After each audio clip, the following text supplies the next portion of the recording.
ਅਸੀਂ ਸ਼ੁਰੂ ਕੀਤੀ ਹੈ ਜੀ ਪੰਜਾਬ ਦੀ ਯਾਤਰਾ, ਪੰਜਾਬ ਦੀ ਗੇੜੀ। ਤੇ ਇਸ ਯਾਤਰਾ ਦੌਰਾਨ ਪੰਜਾਬ ਦੇ ਸਾਰੇ ਜ਼ਿਲ੍ਹਿਆਂ ਵਿੱਚ ਜਾਵਾਂਗੇ, ਜੋ ਜੋ ਉੱਥੇ ਮਸ਼ਹੂਰ ਹੈ ਤੁਹਾਨੂੰ ਦਿਖਾਵਾਂਗੇ। ਧਾਰਮਿਕ ਸਥਾਨ, ਇਤਿਹਾਸਿਕ ਸਥਾਨ, ਘੁੰਮਣ ਫਿਰਨ ਵਾਲੇ ਸਥਾਨ ਤੇ ਪੰਜਾਬ ਦਾ ਕੀ ਰਹਿਣ ਸਹਿਣ ਹੈ, ਪੰਜਾਬ ਦਾ ਕੀ ਖਾਣ ਪੀਣ ਹੈ, ਇਹ ਵੀਡੀਓ ਸੀਰੀਜ਼ ਵਿੱਚ ਅਸੀਂ ਕਵਰ ਕਰਾਂਗੇ। ਯਾਤਰਾ ਦਾ ਜੋ ਪੰਜਾਬ ਦੀ ਸਾਡੀ ਯਾਤਰਾ ਸ਼ੁਰੂ ਹੋਈ ਹੈ, ਇਹਦਾ ਜੋ ਪਹਿਲੀ ਗੇੜੀ ਹੈ ਜ਼ਿਲ੍ਹਾ ਰੋਪੜ ਦੀ ਹੈ। ਸ਼ੁਰੂਆਤ ਕਰਾਂਗੇ ਮਹਾਰਾਜਾ ਰਣਜੀਤ ਸਿੰਘ ਜੀ ਦੀ ਉਸ ਯਾਦਗਾਰ ਸਥਾਨ ਤੋਂ ਜਿੱਥੇ ਉਹਨਾਂ ਨੇ ਅੰਗਰੇਜ਼ਾਂ ਨਾਲ ਸੰਧੀ ਕੀਤੀ ਸੀ।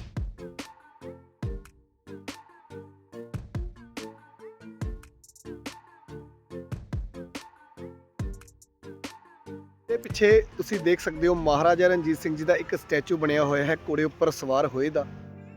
ਮਹਾਰਾਣੀ ਜਿੰਦਾ ਜੀਵੇ, ਸ਼ੇਰੇ ਪੰਜਾਬ ਜੀਵੇ, ਰਾਣੀ ਜੋ ਦੇਖਦੀ ਸੀ ਉਹ ਖੁਆਬ ਜੀਵੇ। ਰਣਜੀਤ ਬਾਵੇ ਦਾ ਗੀਤ ਬਹੁਤ ਵਧੀਆ ਤੇ ਇੱਥੇ ਯਾਦ ਆ ਰਿਹਾ ਉਹ ਗੀਤ ਦੇ ਬੋਲ। ਇੱਥੇ ਇੱਕ ਸਥਾਨ ਬਣਿਆ ਹੋਇਆ ਜਿੱਥੇ ਜੋ ਮਹਾਰਾਜਾ ਰਣਜੀਤ ਸਿੰਘ ਵੇਲੇ ਮਿਸਲਾਂ ਹੁੰਦੀਆਂ ਸੀ ਉਹਨਾਂ ਦੇ ਬਾਰੇ ਜਾਣਕਾਰੀ ਸੀ, ਪਰ ਆਈ ਥਿੰਕ ਬੰਦ ਕੀਤਾ ਹੋਇਆ, ਅੰਦਰੋਂ ਸਾਫ਼ ਸਫਾਈ ਵੀ ਘੱਟ ਹੈ। ਸੋ ਐਸੀਆਂ ਵਿਰਾਸਤੀ ਜਗ੍ਹਾ ਨੂੰ ਥੋੜ੍ਹਾ ਜਿਹਾ ਦੇਖਣਾ ਚਾਹੀਦਾ ਹੈ, ਥੋੜ੍ਹਾ ਸਫਾਈ ਰੱਖਣੀ ਚਾਹੀਦੀ ਹੈ। ਤੇ ਜੋ ਮਿਸਲਾਂ ਹੁੰਦੀਆਂ ਸੀ ਮਹਾਰਾਜਾ ਰਣਜੀਤ ਸਿੰਘ ਵੇਲੇ ਉਹਦੇ ਬਾਰੇ ਇੱਕ ਜ਼ਿਕਰ ਹੈਗਾ ਇੱਥੇ ਸਾਰਾ।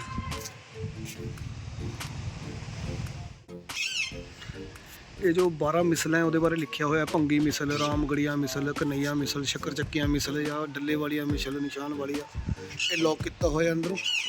ਮੇਰੇ ਪਿੱਛੇ ਤੁਸੀਂ ਉਹ ਜਗ੍ਹਾ ਦੇਖ ਰਹੇ ਹੋ ਜਿੱਥੇ ਮਹਾਰਾਜਾ ਰਣਜੀਤ ਸਿੰਘ ਜੀ ਦਾ ਅੰਗਰੇਜ਼ ਸਰਕਾਰ ਨਾਲ ਸਮਝੌਤਾ ਹੋਇਆ ਸੀ। ਉਹ ਪਿੱਛੇ ਜੋ ਤੁਸੀਂ ਪਹਾੜੀਆਂ ਦੇਖ ਰਹੇ ਹੋ ਉੱਥੇ ਹੀ ਉਹ ਨਿਸ਼ਾਨ ਹੈ, ਸਾਹਿਬ ਹੈ, ਜੋ ਮਹਾਰਾਜਾ ਰਣਜੀਤ ਸਿੰਘ ਜੀ ਨੇ ਆਪਣੇ ਹੱਥਾਂ ਨਾਲ ਲਗਾਇਆ ਸੀ। ਉਹ ਨਿਸ਼ਾਨ ਸਾਹਿਬ ਤੋਂ ਅੱਗੇ ਮਹਾਰਾਜਾ ਰਣਜੀਤ ਸਿੰਘ ਦਾ ਰਾਜ ਸੀ। ਜਿਸ ਜਗ੍ਹਾ ਤੇ ਇਹ ਸਮਝੌਤਾ ਹੋਇਆ ਸੀ, ਜਿੱਥੇ ਅਸੀਂ ਖੜੇ ਹਾਂ, ਇੱਥੇ ਅੰਗਰੇਜ਼ਾਂ ਦਾ ਰਾਜ ਸੀ। ਬਸ ਇੱਥੋਂ ਹੁਣ ਅਸੀਂ ਜਾਵਾਂਗੇ ਉੱਧਰ ਪਹਾੜੀਆਂ ਦੇ ਉੱਪਰ ਉਸ ਨਿਸ਼ਾਨ ਸਾਹਿਬ ਵੱਲ। ਬਲੌਗ ਨਾਲ ਬਣੇ ਰਹੋ।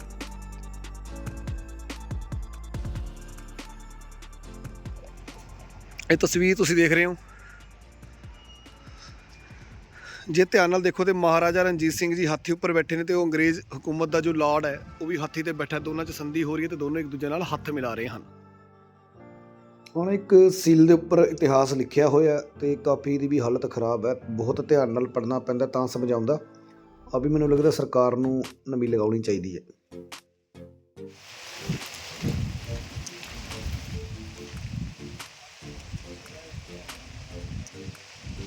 ਪਿੱਛੇ ਇਤਿਹਾਸ ਲਿਖਿਆ, ਮੈਂ ਇਸ ਨੂੰ ਪੜ੍ਹ ਰਿਹਾ ਸੀ। 1831 ਦੇ ਕਰੀਬ ਸਮਾਂ ਸੀ ਜਦੋਂ ਮਹਾਰਾਜਾ ਰਣਜੀਤ ਸਿੰਘ ਜੀ ਨੇ ਪੰਜਾਬ ਦਾ ਬਹੁਤ ਜ਼ਿਆਦਾ ਵਿਸਥਾਰ ਕਰ ਲਿਆ ਸੀ, ਪੰਜਾਬ ਦਾ ਬਹੁਤ ਜ਼ਿਆਦਾ ਹਿੱਸਾ ਜਿੱਤ ਲਿਆ ਸੀ। ਮਹਾਰਾਜਾ ਰਣਜੀਤ ਸਿੰਘ ਮੁਲਤਾਨ ਤੱਕ ਨੂੰ ਵੀ ਜਿੱਤ ਚੁੱਕੇ ਸਨ ਤੇ ਹੁਣ ਮਹਾਰਾਜਾ ਰਣਜੀਤ ਸਿੰਘ ਜੀ ਚਾਹੁੰਦੇ ਸੀ ਕਿ ਮੈਂ ਸਿੰਧ ਨੂੰ ਵੀ ਜਿੱਤ ਲਵਾਂ, ਕਿਉਂਕਿ ਸਿੰਧ ਐਸੀ ਇੱਕ ਤੁਸੀਂ ਕਹਿ ਲਓ ਜਗ੍ਹਾ ਸੀ ਜਿੱਥੇ ਸਮੁੰਦਰ ਨਾਲ ਯੂਰਪ ਦੇ ਦੇਸ਼ਾਂ ਨਾਲ ਵੀ ਵਪਾਰ ਖੁੱਲ੍ਹ ਸਕਦਾ ਸੀ। ਦੂਜੇ ਪਾਸੇ ਅੰਗਰੇਜ਼ ਸਰਕਾਰ ਜੋ ਭਾਰਤ ਦੇ ਕਾਫੀ ਹਿੱਸਿਆਂ 'ਤੇ ਕਬਜ਼ਾ ਕਰ ਚੁੱਕੀ ਸੀ, ਭਾਰਤ ਦੇ ਕਾਫੀ ਰਾਜੇ ਜਿਨ੍ਹਾਂ ਨੇ ਅੰਗਰੇਜ਼ ਸਰਕਾਰ ਨਾਲ ਸਮਝੌਤਾ ਕਰ ਲਿਆ ਸੀ। ਅੰਗਰੇਜ਼ ਸਰਕਾਰ ਵੀ ਚਾਹੁੰਦੀ ਸੀ ਕਿ ਅਸੀਂ ਵੀ ਸਿੰਧ 'ਤੇ ਕਾਬਜ਼ ਹੋ ਜਾਈਏ ਤੇ ਉਸ ਗੱਲ ਨੂੰ ਹੀ ਮੁੱਖ ਰੱਖਦਿਆਂ ਹੋਇਆਂ ਮਹਾਰਾਜਾ ਰਣਜੀਤ ਸਿੰਘ ਅਤੇ ਜੋ ਉਸ ਸਮੇਂ ਪੰਜਾਬ ਦਾ ਗਵਰਨਰ ਸੀ ਲਾਰਡ ਵਿਲੀਅਮ ਬੈਂਟਿੰਗ, ਉਹ ਸ਼ਿਮਲੇ ਤੋਂ ਚੱਲਦਾ ਹੈ। 25 ਅਕਤੂਬਰ ਦੇ ਕਰੀਬ ਉਹ ਸ਼ਿਮਲੇ ਤੋਂ ਚੱਲਦਾ ਹੈ ਤੇ 28 ਅਕਤੂਬਰ ਨੂੰ ਇੱਥੇ ਪਹੁੰਚਦਾ ਹੈ ਰੋਪੜ ਵਿਖੇ। ਉਧਰੋਂ ਮਹਾਰਾਜਾ ਰਣਜੀਤ ਸਿੰਘ ਜੀ 28 ਤਰੀਕ ਨੂੰ ਲਾਹੌਰ ਤੋਂ ਚੱਲ ਕੇ ਰੋਪੜ ਦੇ ਇਸ ਸਥਾਨ ਤੇ ਆਉਂਦੇ ਨੇ। ਇੱਥੇ ਦੋਨਾਂ ਦਾ ਦਰਬਾਰ ਲੱਗਦਾ ਹੈ। ਇੱਕ ਪਾਸੇ ਹੁਣ ਅੰਗਰੇਜ਼ਾਂ ਦੀ ਫੌਜ ਦਾ ਤੁਸੀਂ ਕਹਿ ਲਓ ਤੰਬੂ ਲੱਗੇ ਹਨ, ਦੂਜੇ ਪਾਸੇ ਮਹਾਰਾਜਾ ਰਣਜੀਤ ਸਿੰਘ ਜੀ ਦਾ ਖਾਲਸਾਈ ਦਰਬਾਰ ਲੱਗਿਆ ਹੈ ਤੇ ਦੋਨੋਂ ਫੌਜਾਂ ਬਿਲਕੁਲ ਆਮਣੇ ਸਾਹਮਣੇ ਹਨ। ਇੱਥੇ ਫਿਰ 28 ਅਕਤੂਬਰ 1831 ਨੂੰ ਮਹਾਰਾਜਾ ਰਣਜੀਤ ਸਿੰਘ ਜੀ ਅਤੇ ਲਾਰਡ ਵਿਲੀਅਮ ਬੈਂਟਿੰਗ ਦੇ ਵਿਚਕਾਰ ਇੱਕ ਸਮਝੌਤਾ ਹੁੰਦਾ ਹੈ ਕਿ ਜੋ ਇੱਥੇ ਨਿਸ਼ਾਨ ਸਾਹਿਬ ਲੱਗਿਆ ਹੈ, ਮਹਾਰਾਜਾ ਰਣਜੀਤ ਸਿੰਘ ਜੀ ਨੇ ਜੋ ਨਿਸ਼ਾਨ ਸਾਹਿਬ ਆਪਣੇ ਹੱਥੀਂ ਲਾਇਆ ਸੀ, ਜਾਂ ਇਹ ਜੋ ਸਤਲੁਜ ਦਾ ਕੰਢਾ ਹੈ ਜਿੱਥੇ ਇਹ ਸਮਝੌਤਾ ਹੋਇਆ, ਕਿ ਇਸ ਜਗ੍ਹਾ ਤੋਂ ਅੱਗੇ ਮਹਾਰਾਜਾ ਰਣਜੀਤ ਸਿੰਘ ਜੀ ਦੀ ਫੌਜ ਨਹੀਂ ਜਾਵੇਗੀ। ਯਾਨੀ ਰੋਪੜ ਦੀ ਇਹ ਜਗ੍ਹਾ ਜਿੱਥੇ ਅਸੀਂ ਖੜੇ ਹਾਂ, ਇੱਥੋਂ ਪਿੱਛੇ ਦਿੱਲੀ ਜਾਂ ਭਾਰਤ ਤੱਕ ਅੰਗਰੇਜ਼ਾਂ ਦਾ ਰਾਜ ਸੀ। ਜੋ ਭਾਰਤੀ ਰਾਜੇ ਸੀ ਉਹਨਾਂ ਨੇ ਅੰਗਰੇਜ਼ ਸਰਕਾਰ ਦੀ ਸ਼ਰਨ ਲੈ ਲਈ ਸੀ, ਉਹਨਾਂ ਦੇ ਅੰਡਰ ਹੋ ਗਏ ਸਨ ਤੇ ਅੰਗਰੇਜ਼ ਸਰਕਾਰ ਦੀ ਜੋ ਹਕੂਮਤ ਸੀ ਇਹ ਪੂਰੇ ਭਾਰਤ ਵਿੱਚ ਹੋ ਚੁੱਕੀ ਸੀ। ਤੇ ਦੂਜੇ ਪਾਸੇ ਜੋ ਨਿਸ਼ਾਨ ਸਾਹਿਬ ਦੇ ਮਹਾਰਾਜਾ ਰਣਜੀਤ ਸਿੰਘ ਦਾ ਖਾਲਸਾ ਰਾਜ ਸੀ, ਜੋ ਮੁਲਤਾਨ ਤੱਕ, ਲੇਹ ਲੱਦਾਖ ਤੱਕ ਫੈਲਿਆ ਹੋਇਆ ਸੀ, ਜੋ ਬਹੁਤ ਵਿਸ਼ਾਲ ਰਾਜ ਸੀ। ਤੇ ਜੋ ਅੰਗਰੇਜ਼ ਫੌਜ ਹੈ ਉਹ ਮਹਾਰਾਜਾ ਰਣਜੀਤ ਸਿੰਘ ਦੇ ਰਾਜ ਵਿੱਚ ਹਮਲਾ ਨਹੀਂ ਕਰ ਸਕਦੀ, ਨਹੀਂ ਵੜ ਸਕਦੀ। ਸੋ ਇਹ ਮੀਟਿੰਗ ਪੁਆਇੰਟ ਤੇ ਇਹੀ ਸਮਝੌਤਾ ਹੋਇਆ ਕਿ ਅੰਗਰੇਜ਼ਾਂ ਦੀ ਫੌਜ ਮਹਾਰਾਜਾ ਰਣਜੀਤ ਸਿੰਘ ਦੇ ਰਾਜ ਵਿੱਚ ਨਹੀਂ ਦਖਲ ਅੰਦਾਜ਼ੀ ਕਰੇਗੀ ਤੇ ਮਹਾਰਾਜਾ ਰਣਜੀਤ ਸਿੰਘ ਦੀ ਫੌਜ ਅੰਗਰੇਜ਼ਾਂ ਦੇ ਰਾਜ ਵਿੱਚ ਦਖਲ ਅੰਦਾਜ਼ੀ ਨਹੀਂ ਕਰੇਗੀ। ਕਿੰਨੇ ਖੂਬਸੂਰਤ ਹਨ ਸਤਲੁਜ ਦੇ ਇਹ ਨਜ਼ਾਰੇ। ਇਹ ਸਭ ਸਤਲੁਜ ਦਰਿਆ ਉਹ ਸਾਹਮਣੇ ਗੁਰਦੁਆਰਾ ਟਿੱਬੀ ਸਾਹਿਬ ਹੈ ਇੱਕ, ਉਹ ਦੂਜੇ ਪਾਸੇ ਹਨ ਨਿਸ਼ਾਨ ਸਾਹਿਬ ਜਿੱਥੇ ਆਪਾਂ ਹੁਣ ਜਾਵਾਂਗੇ। ਤੇ ਜ਼ੂਮ ਕਰਕੇ ਜੇ ਤੁਹਾਨੂੰ ਮੈਂ ਦਿਖਾਵਾਂ, ਆਹ ਨਿਸ਼ਾਨ ਸਾਹਿਬ ਇੱਕ ਨਜ਼ਰ ਆ ਰਿਹਾ ਹੈ। ਇਹ ਮਹਾਰਾਜਾ ਰਣਜੀਤ ਸਿੰਘ ਜੀ ਦੇ ਰਾਜ ਦੀ ਆਖਰੀ ਨਿਸ਼ਾਨੀ, ਜਿਸ ਨਿਸ਼ਾਨ ਸਾਹਿਬ ਨੂੰ ਮਹਾਰਾਜਾ ਰਣਜੀਤ ਸਿੰਘ ਜੀ ਨੇ ਖੁਦ ਲਗਾਇਆ।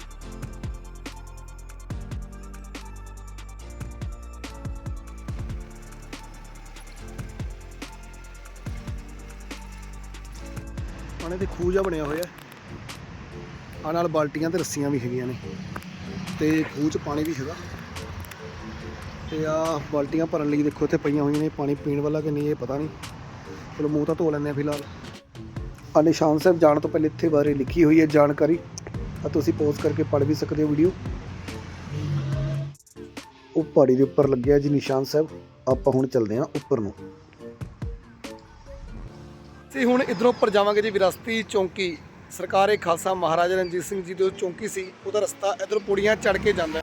ਪਹਿਲੇ ਨਾ ਰਸਤਾ ਕੱਚਾ ਹੁੰਦਾ ਸੀ, ਹੁਣ ਬਹੁਤ ਹੀ ਵਧੀਆ ਮੇਨਟੇਨ ਰਸਤਾ ਬਣਾਇਆ ਹੋਇਆ ਉੱਪਰ ਜਾਣ ਲਈ। ਤੋਂ ਉੱਪਰ ਜਾਣ ਲਈ ਤਾਂ ਸਾਨੂੰ ਟਰੈਕ ਕਰਨਾ ਪਏਗਾ ਥੋੜਾ ਜਿਹਾ, ਪੌੜੀਆਂ ਦਾ ਰਸਤਾ ਬਣਿਆ ਹੋਇਆ ਉੱਪਰ ਜਾਣ ਲਈ। ਤੇ ਕਰਦੇ ਹਾਂ ਉੱਪਰ ਜਾ ਕੇ ਵਿਰਾਸਤੀ ਚੌਂਕੀ ਦੇ ਦਰਸ਼ਨ, ਜਿੱਥੇ ਉਹ ਨਿਸ਼ਾਨ ਸਾਹਿਬ ਲੱਗਿਆ ਜੋ ਮਹਾਰਾਜਾ ਰਣਜੀਤ ਸਿੰਘ ਜੀ ਨੇ ਖੁਦ ਲਗਵਾਇਆ ਸੀ। ਇੰਨੀਆਂ ਪੌੜੀਆਂ ਚੜ੍ਹ ਕੇ ਜਾਣਾ ਦੇਖੋ ਆਪਾਂ ਹੁਣ। ਇਹ ਸਵਰਾਜ ਫੈਕਟਰੀ ਦੀ ਜਗ੍ਹਾ ਸਾਰੀ, ਇਹ ਉੱਪਰ ਰਸਤਾ ਨਿਸ਼ਾਨ ਸਾਹਿਬ ਲਈ ਜਾਣ ਦਾ। ਸ਼ਾਂਤੀ ਦੇਖੋ ਕਿੰਨੀ ਹੈ। ਆ ਪਿੰਨ ਡ੍ਰੌਪ ਸਾਇਲੈਂਟ। ਆ ਪਹਾੜੀ ਦੇ ਉੱਪਰ ਆ ਕੇ ਸਭ ਤੋਂ ਪਹਿਲੇ ਇੱਥੇ ਦਾ ਇਤਿਹਾਸ ਲਿਖਿਆ ਹੋਇਆ ਹੈ। ਮਹਾਰਾਜਾ ਰਣਜੀਤ ਸਿੰਘ ਜੀ ਦੀ ਮੌਤ ਤੋਂ ਬਾਅਦ ਜਦੋਂ 1849 ਵਿੱਚ ਅੰਗਰੇਜ਼ ਸਰਕਾਰ ਨੇ ਪੰਜਾਬ ਤੇ ਕਬਜ਼ਾ ਕੀਤਾ, ਇਸ ਚੌਂਕੀ ਨੂੰ ਵੀ ਤਹਿਸ ਨਹਿਸ ਕਰ ਦਿੱਤਾ ਸੀ। ਇਹ ਨਿਸ਼ਾਨ ਸਾਹਿਬ ਨਾ ਇੱਕ 8 ਧਾਤੂਆਂ ਦਾ ਬਣਿਆ ਹੋਇਆ, ਜਿਸ ਕਰਕੇ ਬਚ ਗਿਆ ਤੇ ਅੱਜ ਨਿਸ਼ਾਨੀ ਦੇ ਤੌਰ ਤੇ ਇੱਥੇ ਸਾਂਭਿਆ ਹੋਇਆ। 1947 ਤੋਂ ਬਾਅਦ ਕਿਹਾ ਜਾਂਦਾ ਇਹ ਸਥਾਨ ਬਿਲਕੁਲ ਵੀਰਾਨ ਸੀ, ਇਹਦੀ ਕਦੀ ਖਬਰਸਾਰ ਨਹੀਂ ਲਈ ਗਈ। ਇਹ 2001 ਤੋਂ ਬਾਅਦ 2002 ਤੋਂ ਬਾਅਦ ਇਸ ਨੂੰ ਫਿਰ ਦੁਬਾਰਾ ਮੇਨਟੇਨ ਕੀਤਾ ਗਿਆ। ਇੱਕ ਫਾਊਂਡੇਸ਼ਨ ਵੱਲੋਂ ਇਸ ਦੀ ਸਾਂਭ ਸੰਭਾਲ ਕੀਤੀ ਜਾ ਰਹੀ ਹੈ।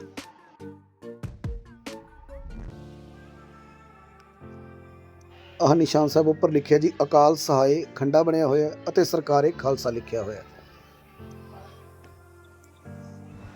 ਸੋ ਪਿੱਛੇ ਤੁਸੀਂ ਦੇਖ ਰਹੇ ਹੋ ਜੀ ਸਤਲੁਜ ਦਰਿਆ, ਤੇ ਉਹ ਸਾਹਮਣੇ ਉਹੀ ਬਾਗ ਰੋਪੜ ਵਾਲਾ ਜਿੱਥੇ ਆਪਾਂ ਪਹਿਲੇ ਖੜੇ ਸੀ। ਤੇ ਇਸ ਦਰਿਆ ਨੂੰ ਪਾਰ ਕਰਕੇ, ਇਸ ਪੁਲ ਨੂੰ ਪਾਰ ਕਰਕੇ ਪਹਾੜੀ ਦੇ ਉੱਪਰ ਆਣ ਖੜੇ ਹੋਏ ਆ। ਤੇ ਆ ਲਿਖਿਆ ਹੋਇਆ ਜੀ ਇੱਥੇ ਦਾ ਇਤਿਹਾਸ ਕਿ ਜਦੋਂ ਮਹਾਰਾਜਾ ਰਣਜੀਤ ਸਿੰਘ ਦੀ ਜਨਰਲ ਵਿਲੀਅਮ ਬੈਂਟਿੰਗ ਨਾਲ ਮੁਲਾਕਾਤ ਹੋਣੀ ਸੀ, ਮੁਲਾਕਾਤ ਤੋਂ ਪਹਿਲਾਂ ਹੀ ਆਹ ਤੁਸੀਂ ਉੱਪਰ ਨਿਸ਼ਾਨ ਸਾਹਿਬ ਦੇਖ ਰਹੇ ਹੋ, ਅਸ਼ਟ ਧਾਤੂ ਤੋਂ ਬਣਿਆ ਇਹ ਬਹੁਤ ਮਜ਼ਬੂਤ ਨਿਸ਼ਾਨ ਸਾਹਿਬ ਲਗਾ ਦਿੱਤਾ ਗਿਆ।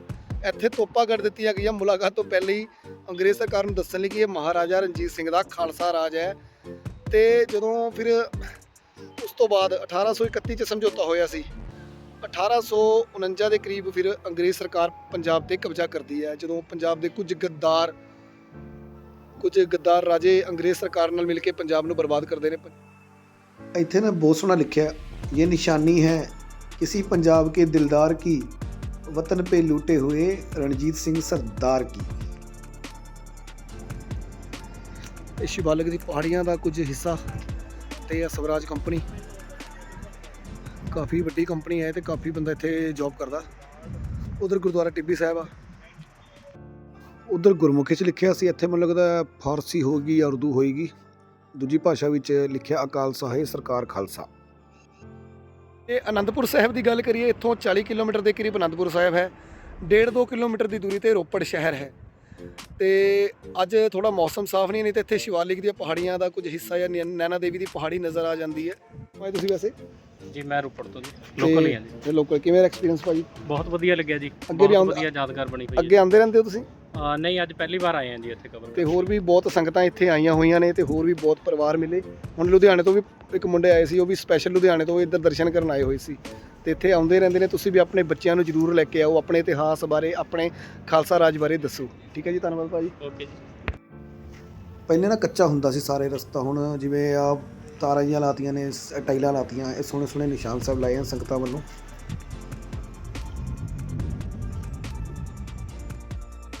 ਸੋ ਨਿਸ਼ਾਨ ਸਾਹਿਬ ਵਾਲੀ ਜਗ੍ਹਾ ਦੇ ਕਰੀਬ ਹੈ ਜੀ ਗੁਰਦੁਆਰਾ ਟਿੱਬੀ ਸਾਹਿਬ, ਜਿਸ ਨੂੰ ਅਸੀਂ ਹੈੱਡ ਦਰਬਾਰ ਗੁਰਦੁਆਰਾ ਵੀ ਆਖ ਦਿੰਦੇ ਹਾਂ।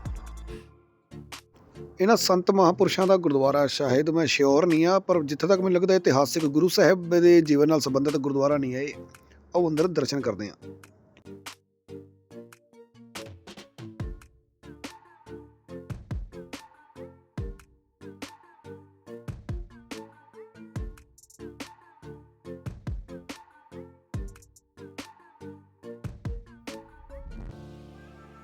ਇਹ ਹੈੱਡ ਦਰਬਾਰ ਗੁਰਦੁਆਰੇ ਤੋਂ ਸਾਹਮਣੇ ਤੁਸੀਂ ਦੇਖ ਸਕਦੇ ਹੋ ਸਤਲੁਜ ਦਰਿਆ।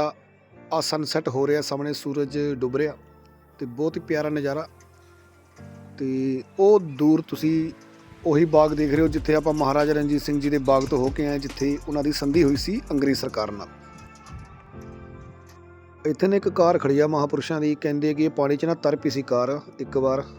ਸੋ ਇੱਥੇ ਇਤਿਹਾਸ ਲਿਖਿਆ ਹੋਇਆ ਇਸ ਗੁਰਦੁਆਰਾ ਸਾਹਿਬ ਦਾ, ਜੋ ਵੀ ਇੱਥੇ ਘਟਨਾ ਹੋਈ ਸੀ, ਤੇ ਇਹ ਨਿਸ਼ਾਨੀ ਵਜੋਂ ਮਹਾਂਪੁਰਸ਼ਾਂ ਦੀ ਕਾਰ ਸੰਭਾਲ ਕੇ ਰੱਖੀ ਹੋਈ ਹੈ।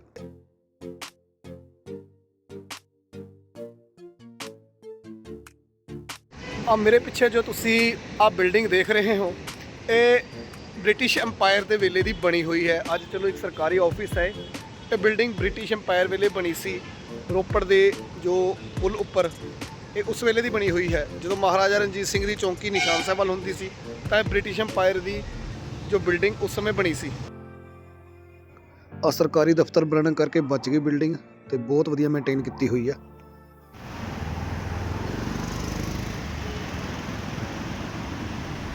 ਅਸੀਂ ਜਿਸ ਜਗ੍ਹਾ ਤੇ ਖੜੇ ਆ ਪਿੱਛੇ ਹੈ ਜੀ ਵਿਰਾਸਤੀ ਬਾਗ, ਤੇ ਉਹ ਪਿੱਛੇ ਪਹਾੜੀ ਤੇ ਜੋ ਨਿਸ਼ਾਨ ਸਾਹਿਬ ਮਹਾਰਾਜਾ ਰਣਜੀਤ ਸਿੰਘ ਜੀ ਦਾ ਲੱਗਿਆ ਸੀ, ਉਧਰੋਂ ਆਏ ਹਾਂ। ਤੇ ਸਤਲੁਜ ਦਰਿਆ ਦੇ ਕਿਨਾਰੇ ਆ ਇੱਕ ਬੰਨ ਬਣਿਆ ਹੋਇਆ, ਤੇ ਇੱਕ ਜੋ ਨਹਿਰ ਹੈ ਇੱਧਰ ਜਾ ਰਹੀ ਹੈ ਜੀ।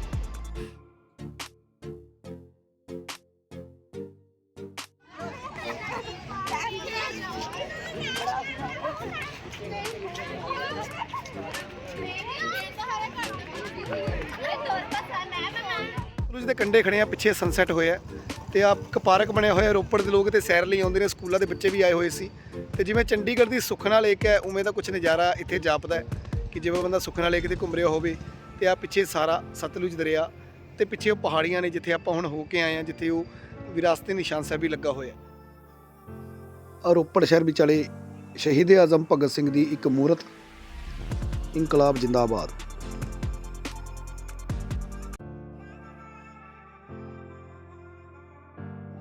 ਤੁਸੀਂ ਇੱਕ ਮਕਬਰਾ ਦੇਖ ਰਹੇ ਹੋ ਜੋ ਬਹੁਤ ਪੁਰਾਣਾ ਬਣਿਆ ਹੋਇਆ ਹੈ, ਸ਼ਾਇਦ ਮੁਗਲ ਕਾਲ ਵੇਲੇ ਦਾ ਹੋਵੇ, ਤੇ ਇਹ ਨਾ ਇਸ ਟਾਈਮ ਖੰਡਰ ਹੋ ਰਿਹਾ। ਤੇ ਇਸ ਤਰ੍ਹਾਂ ਦੀਆਂ ਇਮਾਰਤਾਂ ਨੂੰ ਸੰਭਾਲਣਾ ਸਰਕਾਰਾਂ ਦਾ ਫਰਜ਼ ਹੁੰਦਾ। ਤੇ ਜੇ ਇਹਨੂੰ ਦੇਖੇ ਤਾਂ ਬਹੁਤ ਸੁੰਦਰ ਬਣਿਆ ਹੋਇਆ, ਥੋੜੀ ਸਾਂਭ ਸੰਭਾਲ ਦੀ ਲੋੜ ਹੈ। ਤੇ ਇਹ ਇੱਕ ਟੂਰਿਸਟ ਪਲੇਸ ਬਣ ਸਕਦਾ ਹੈ, ਟੂਰਿਸਟ ਜਗ੍ਹਾ ਪ੍ਰੋਪਰ ਇਹਨੂੰ ਬਣਾਇਆ ਜਾ ਸਕਦਾ ਹੈ।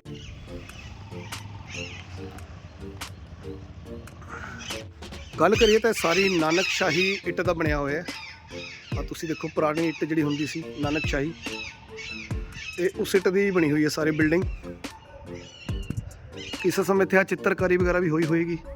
ਆ ਤੁਸੀਂ ਦੇਖ ਰਹੇ ਹੋ ਡਿਜ਼ਾਈਨ ਜਿਹਾ ਬਣਿਆ ਹੋਇਆ। ਇਹ ਗੁੰਬਦ ਕਿੰਨਾ ਸ਼ਾਨਦਾਰ। ਇਹ ਉੱਪਰ ਜਾਣ ਦਾ ਰਸਤਾ। ਬਹੁਤ ਹੀ ਖਸਤਾ ਹਾਲਤ ਹੋ ਚੁੱਕੀ ਇਸ ਮਕਬਰੇ ਦੀ। ਅੰਦਰ ਦਰਬਾਰ ਸਾਹਿਬ ਦੀ ਫੋਟੋ ਵੀ ਪਈ ਹੋਈ ਹੈ, ਦੇਖੋ ਉਹ ਸਾਹਮਣੇ ਫੁਲਕਾਰੀ ਕੱਢਦੇ ਆਂ ਦੀ। ਇਹ ਭਗਤ ਸਿੰਘ ਦੀ ਫੋਟੋ ਪਈ ਹੋਈ ਹੈ। ਇਹ ਮਕਬਰਾ ਬਹੁਤ ਵਧੀਆ ਹੈ, ਥੋੜੀ ਸਾਂਭ ਸੰਭਾਲ ਦੀ ਲੋੜ ਹੈ। ਤੇ ਇੱਥੇ ਦੇਖ ਕੇ ਲੱਗ ਰਿਹਾ ਕਿ ਨਸ਼ੇੜੀ ਨਸ਼ੂੜੀ ਵੀ ਨਸ਼ਾ ਕਰਦੇ ਨੇ ਆ ਕੇ, ਇਹਦੀ ਸਾਂਭ ਸੰਭਾਲ ਨਾ ਹੋਣ ਕਰਕੇ।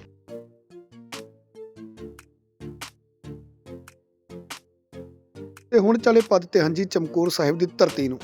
ਮੌਸਮ ਬਹੁਤ ਵਧੀਆ ਹੈ ਤੇ ਇੱਥੇ ਅਸੀਂ ਦਰਸ਼ਨ ਕਰਨ ਆਏ ਹਾਂ ਦਾਸਤਾਨ-ਏ-ਸ਼ਹਾਦਤ, ਜੋ ਇੱਕ ਦੇਖਣ ਵਾਲੀ ਜਗ੍ਹਾ ਹੈ। ਦੇਰੀ ਨਾਲ ਪਹੁੰਚੇ ਹਾਂ ਤਾਂ ਮੈਨੂੰ ਲੱਗਦਾ ਬੰਦ ਹੋ ਗਿਆ ਇੱਥੇ। ਦੇਖਦੇ ਹਾਂ ਕੀ ਹੈ ਇੱਥੇ ਸਮਾਂ ਵਗੈਰਾ। ਦੱਸ ਰਹੇ ਸੀ ਕਿ ਜਿਹੜੀ ਐਂਟਰੀ ਹੈ, ਐਂਟਰੀ ਫੀਸ ਕੋਈ ਨਹੀਂ ਹੈ, ਪਰ ਇੱਥੇ ਐਂਟਰੀ ਲਈ ਟਿਕਟ ਲੈਣੀ ਪੈਂਦੀ ਹੈ। ਤੇ 10 ਵਜੇ ਤੋਂ 4 ਵਜੇ ਤੱਕ ਟਾਈਮਿੰਗ ਹੈ ਇੱਥੇ ਦਰਸ਼ਨ ਕਰਨ ਦੀ। ਅੰਦਰ ਪੰਜ ਪਿਆਰੇ ਦੀ ਮੂਰਤੀ ਬਣੀ ਪਈ ਹੈ, ਜਾਂ ਚਮਕੌਰ ਸਾਹਿਬ ਦੇ ਸ਼ਹੀਦਾਂ ਦੀ ਯਾਦ ਬਣੀ ਹੋਈ ਹੈ, ਤੇ ਡਾਕੂਮੈਂਟਰੀ ਮੂਵੀ ਵਗੈਰਾ ਵੀ ਦਿਖਾਉਂਦੇ ਨੇ। ਆ ਦਾਸਤਾਨ-ਏ-ਸ਼ਹਾਦਤ ਦੇ ਬਾਹਰ ਖੜ੍ਹ ਕੇ ਥੋੜੀ ਜਿਹੀ ਵੀਡੀਓ ਬਣਾਈ ਹੈ। ਆ ਸਾਹਮਣੇ ਖੰਡਾ ਸਾਹਿਬ ਲੱਗਿਆ ਹੋਇਆ ਦੇਖੋ ਇੱਕ। ਸੋ ਅੱਜ ਹੋ ਗਈ ਜੀ ਦੇਰੀ। 10 ਤੋਂ 4:30 ਵਜੇ ਤੱਕ ਸਮਾਂ ਹੁੰਦਾ ਹੈ ਦਾਸਤਾਨ-ਏ-ਸ਼ਹਾਦਤ ਦਾ। ਤੇ ਅਗਲੀ ਵੀਡੀਓ ਵਿੱਚ ਤੁਹਾਨੂੰ ਦਰਸ਼ਨ ਕਰਾਵਾਂਗੇ ਦਾਸਤਾਨ-ਏ-ਸ਼ਹਾਦਤ ਦੇ। ਜੇ ਪਿੱਛੇ ਗੱਲ ਕਰੀਏ ਤਾਂ ਇਹ ਪਿੱਛੇ ਇੱਕ ਤੁਸੀਂ ਦੇਖ ਸਕਦੇ ਹੋ ਬਿਲਡਿੰਗ ਬਣੀ ਹੋਈ ਹੈ ਬਹੁਤ ਪਿਆਰੀ, ਕਿਲੇ ਰੂਪੀ। ਇਹਦੇ ਅੰਦਰ ਪਿਕਚਰ ਵੀ ਦਿਖਾਈ ਜਾਂਦੀ ਹੈ, ਤੇ ਜੋ ਮੂਰਤੀਆਂ ਵਗੈਰਾ ਨੇ ਸਿੰਘਾਂ ਦੇ ਲੜਦਿਆਂ ਦੇ ਜੋ ਚਿੱਤਰ ਨੇ ਬਣੇ ਹੋਏ ਨੇ। ਉਹ ਪਿੱਛੇ ਚਮਕੌਰ ਸਾਹਿਬ ਜੀ ਦਾ ਗੁਰਦੁਆਰੇ ਦੀ ਇਮਾਰਤ ਨਜ਼ਰ ਆ ਰਹੀ ਹੈ। ਤੇ ਅੰਦਰ ਖੰਡਾ ਵੀ ਬਣਿਆ ਹੋਇਆ ਹੈ ਤੇ ਬਹੁਤ ਵਧੀਆ ਸਥਾਨ ਹੈ। ਤੇ ਅੱਜ ਲੇਟ ਹੋ ਗਏ, ਲੇਟ ਹੋਣ ਕਰਕੇ ਸਾਨੂੰ ਅੰਦਰ ਨਹੀਂ ਜਾਣ ਦੇ ਰਹੇ। 10 ਤੋਂ 4:30 ਟਾਈਮਿੰਗ ਹੁੰਦੀ ਹੈ। ਐਂਟਰੀ ਫੀਸ ਕੋਈ ਵੀ ਨਹੀਂ ਹੈ। ਟਿਕਟ ਲੈ ਕੇ ਅੰਦਰ ਜ਼ਰੂਰ ਜਾਣਾ ਹੁੰਦਾ, ਪਰ ਪੈਸਾ ਕੋਈ ਨਹੀਂ ਲੱਗਦਾ। ਆਈਡੀ ਪ੍ਰੂਫ ਤੁਹਾਡਾ ਹੋਣਾ ਜ਼ਰੂਰੀ ਹੈ।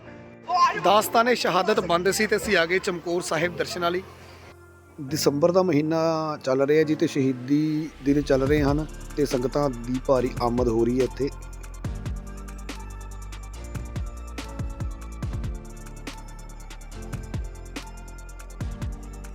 अल्लाह यार खा जोगी दी तुक लिखी है, बस एक हिंद में तीर्थ है यात्रा के लिए, कटाए बाप ने बच्चे जहां खुदा के लिए।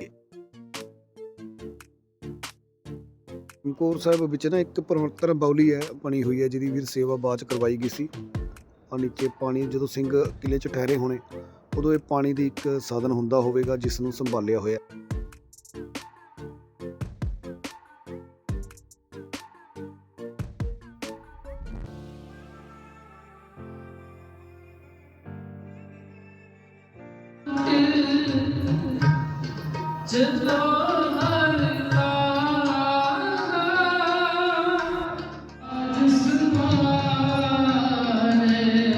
ਉਮੀਦ ਕਰਦੇ ਹਾਂ ਜੀ ਤੁਹਾਨੂੰ ਇਹ ਵਲੌਗ ਅੱਛਾ ਲੱਗਿਆ ਹੋਵੇਗਾ ਤੇ ਪੰਜਾਬ ਦੀ ਇਸ ਯਾਤਰਾ ਨੂੰ ਅਗਲੇ ਵੀਡੀਓ ਵਿੱਚ ਕੰਟੀਨਿਊ ਕਰਾਂਗੇ। ਰੋਪੜ ਤੇ ਹੀ ਹੋਰ ਸਥਾਨਾਂ ਦੇ ਦਰਸ਼ਨ ਕਰਾਂਗੇ। ਸ਼ਹੀਦੀ ਦਿਨ ਹਨ, ਕੋਸ਼ਿਸ਼ ਕਰਾਂਗੇ ਕਿ ਸ਼ਹੀਦੀ ਸਥਾਨਾਂ ਦੀ ਯਾਤਰਾ ਕੀਤੀ ਜਾਵੇ। ਸੋ ਫਤਿਹ ਪ੍ਰਵਾਨ ਕਰਨੀ ਜੀ। ਵਾਹਿਗੁਰੂ ਜੀ ਕਾ ਖਾਲਸਾ, ਵਾਹਿਗੁਰੂ ਜੀ ਕੀ ਫਤਿਹ।